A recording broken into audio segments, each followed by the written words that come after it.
President Trump's powerful efforts to secure our homeland are working. According to newly released numbers, last month, Border Patrol saw a 93% decrease of illegal aliens crossing the southwest border between ports of entry from May 2024 under Joe Biden, when they encountered more than 117,000 illegal aliens. And this particular statistic is absolutely astounding. In the month of May, under the Trump administration, 0 illegal aliens were released into our country by Border Patrol. Let me say that again. Not a single illegal alien was released into the interior of the United States of America last month under this administration. Let's contrast that to Joe Biden's failed leadership, where immigration officers were wasting their finite time and resources processing dangerous illegal aliens for release into the United States. President Trump immediately terminated that reckless Biden-era practice that undermined the rule of law, jeopardized public safety and our national security, and diverted critical resources away from stopping deadly drugs and violent criminals from entering our country. That's the reason why not a single illegal alien was released into the interior of the United States in the month of May. And as a result, we now have a border that is reaching unprecedented levels of operational success. The efforts by President Trump to stop the illegal immigrant invasion and secure the border in this short amount of time represent one of the greatest achievements by a presidential administration in the history of our great country. With illegal entries being overwhelmingly halted, the Trump administration is dramatically ramping up efforts to arrest and deport all of the millions of criminal illegal aliens that Joe Biden let into our country over the past 4 years. President Trump has directed all of our ICE officers to do everything in their power to carry out the single largest mass deportation operation in history. Illegal criminals who are hiding in America's largest so-called sanctuary cities will be increasingly targeted for removal. Radical Democrats will no longer be allowed to shelter illegals who threaten public safety as part of their cynical efforts to expand political power, drain the American taxpayer, and artificially lower wages and steal American jobs. ICE officers are courageous heroes, upholding the rule of law and keeping our citizens safe. And they have the full and unwavering support of this president. In economic news, President Trump's pro-growth agenda is delivering for the American worker. Through the first 5 months of the Trump administration, real blue-collar wages are up nearly 2%. It's the strongest growth in nearly 60 years and a stark contrast from the negative wage growth seen during the first 5 months of the Biden administration. America is quickly returning to the successful formula of the first Trump administration: low inflation and rising wages. Once the big, beautiful bill is passed, this positive trend will only accelerate. Senate Republicans are continuing to push this critical legislation forward. The One Big Beautiful Bill will drive growth and supercharge the American economy. The Council of Economic Advisors found that the One Big Beautiful Bill will raise take-home pay by nearly $14,000 for a year for the average family of 4. The CEA also found that the One Big Beautiful Bill will increase wages as much as $11,000 for the average worker in America. The One Big Beautiful Bill expands the child tax credit and makes it permanent for more than 40 million families with children. And the bill will deliver no tax on tips, no tax on overtime, and substantial tax cuts for our incredible seniors. Simply put, the One Big Beautiful Bill is a massive win for middle-class Americans. When nearly 80 million Americans sent President Trump back to this White House, they were doing so expecting these popular policies to be enacted.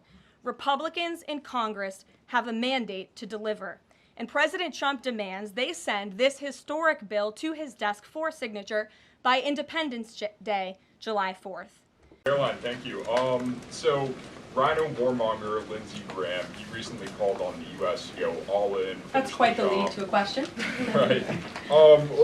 What's your message to everyday Trump supporters? Not the Tucker Carlsons or other big names, but everyday Trump supporters, grassroots who voted for President Trump to stop the wars, rejected this in the primary, going into another war with voting against Nikki Haley, and they want to see non-U.S. involvement in this war. What's your message? Trust in President Trump. President Trump has incredible instincts, and President Trump kept America and the world safe in his first term as president in implementing a peace through strength foreign policy agenda. And with respect to Iran, nobody should be surprised by the president's position that Iran absolutely cannot obtain a nuclear weapon. He's been unequivocally clear about this for decades, not just as president, not just as a presidential candidate, but also as a private citizen. In fact, I have some quotes for you. In 2011, President Trump said, "America's primary goal with Iran must be to destroy its nuclear ambitions. We cannot allow this radical regime to acquire a nuclear weapon that they will either use or hand off to terrorists." In 2015, the president said, "The problem is that Iran poses an existential threat to Israel, our Middle Eastern allies, and the United States." And of course, the president has repeated that in his first term as president and his second term as president as well. That's why he was adamantly opposed to the disastrous Iranian nuclear agreement that was implemented by President Obama. And it's why he has given great latitude and given a lot of effort to achieving a diplomatic solution. But he's been very clear. Iran went for 60 days when he gave them that 60-day warning without coming to the table. On day 61, Israel took action against Iran. And as I just told you from the president directly, he will make a decision within 2 weeks. A follow-up? Sure. Go ahead, Natalie. Thanks, Caroline. Can you confirm whether Steve Witkoff has been in touch with the Iranian foreign minister? And does Witkoff plan to go to Geneva tomorrow for talks? I am not tracking that on Mr. Witkoff's travel schedule, but I can certainly check in with him to be sure. As for correspondence between the United States and the Iranians, I can confirm that correspondence has continued. As you know, we were engaged with 6 rounds of negotiations with them in both indirect and direct ways. Thanks, Caroline. Just to clarify the president's statement just now, when he says that he'll make a decision in the next 2 weeks, is he saying that if Iran does not come back to the negotiating table within the next 2 weeks, that the president will strike? The president is saying that he will make a decision whether or not to go within the next 2 weeks. It's very clear and direct. And is he seeing any signs of progress? He obviously is holding out hope for negotiations, but is he seeing any inklings of progress that give him that hope that talks are still possible? Well, that's why he said in the statement that I just read for all of you, based on the fact that there's a substantial chance of negotiations that may or may not take place with Iran in the near future, he will make that decision within the next 2 weeks. What makes him think there's still a substantial chance, is my question. I'm not going to get into the reasoning and the rationale the president believes that, but that's his position, and he will make a decision within the next 2 weeks. Caroline. Sure. Thanks, Caroline. President Trump has said previously in regard to Russia, he's used this phrase about 2 weeks several times in terms of like, we expect like a 2-week deadline and then you give another 2-week deadline. How can we be sure that he's going to stick to this one on making a decision on Iran? Well, in those deadlines, as you've seen in respect to Russia-Ukraine, might I add, these are 2 very different, complicated global conflicts, as you know, that the president inherited from our previous incompetent president in the weakness of the previous administration. And the president has spent a tremendous amount of time and effort cleaning up these crises that were caused by the last administration's just complete dereliction of duty on the world stage and American weakness. Now we have American strength again. With respect to Russia and Ukraine, because of that American strength, and the president's leadership, we have seen these 2 sides engage in direct negotiations. And the last time the president said 2 weeks, you saw Russia and Ukraine have direct negotiations for the first time in years. And so the president is always interested in a diplomatic solution to the problems and the global conflicts in this world. Again, he is a peacemaker in chief. He is the peace through strength president. And so if there's a chance for diplomacy, the president's always going to grab it. But he's not afraid to use strength as well, I will add. Francesca. Thanks, Caroline. What exactly would a deal with Iran need to entail?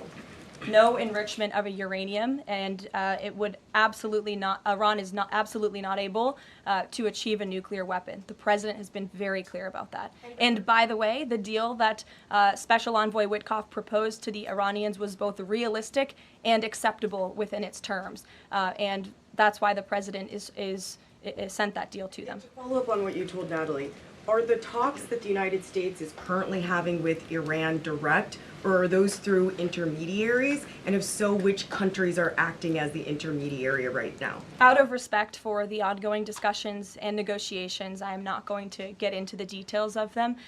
We've provided you confirmation for now. Go ahead. Sure, and then behind you too.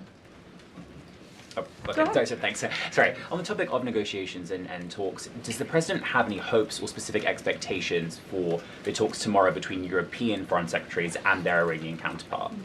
Well, certainly the entire world is on the president's side when it comes to the fact that Iran cannot obtain a nuclear weapon. This is something that pretty much all of humanity, except for the Iranian terrorist regime themselves, agree upon.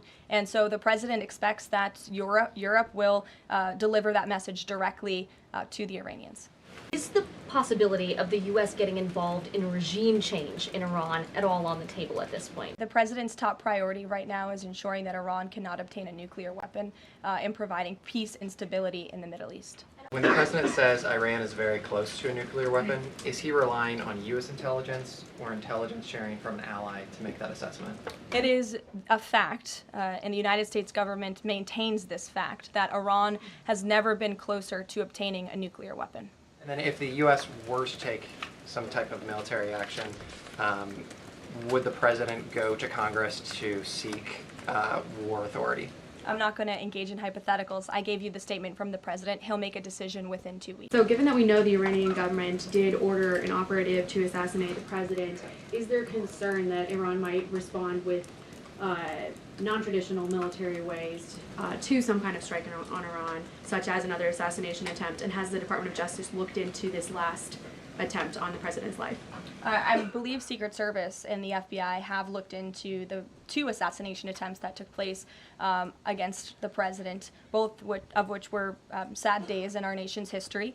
So I would defer you to the Department of Justice on where those investigations stand. But as for your question regarding Iranian retaliation, I'm not going to engage in hypotheticals again, but I can assure the American public and the world that this administration is prepared and ready to defend American interests and assets, not just in the region, but here on our homeland as well. Thank you. Elizabeth. Just on Iran, just over the past 24 hours, we've seen some Israeli strikes on Natanz, Isfahan, and Kondab nuclear facilities. Is there any assessment just of how effective or what the result of those strikes will be?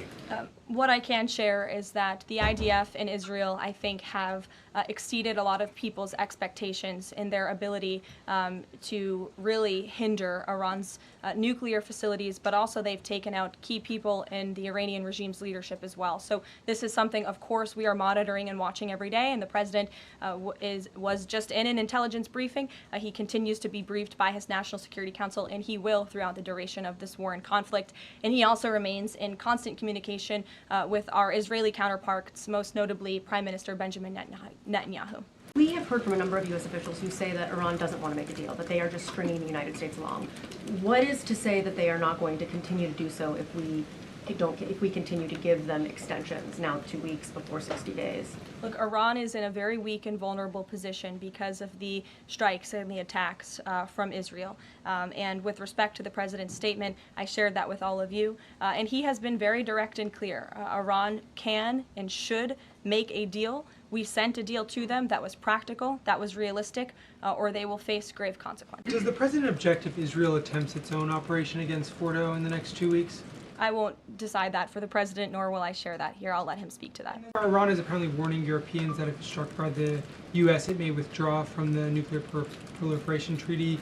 That would result in throwing out inspectors and taking the program dark. What does the president think of the value of having Iran as a full signatory of that treaty? Well, that's reckless rhetoric, but I understand the Europeans are meeting with the Iranians tomorrow, so we'll see how that meeting goes. The fact that this president is giving some time and space for diplomacy, another 2 weeks, does it mean that the president is trying his best to avoid a direct conflict with Iran? I think the president has made it clear he always wants to pursue diplomacy, but believe me, the president is unafraid to use strength if necessary.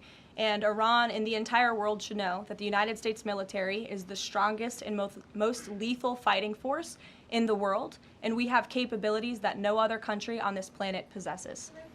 With regard to a potential deal, Iran has said it will not negotiate under duress. Does the president believe there should be a ceasefire in these next 2 weeks as the U.S. tries to broker a deal? That's not what he said in the statement he dictated to me, so I won't get ahead of the president or add anything additional to the statement that he gave me the liberty to share with all of you. And then just to follow up on how close Iran is to a nuclear weapon, can you clarify when the president said a few weeks away, did he mean obtaining enough enriched uranium to start building a weapon, or did he mean Iran is a few weeks away from completing the production of a weapon?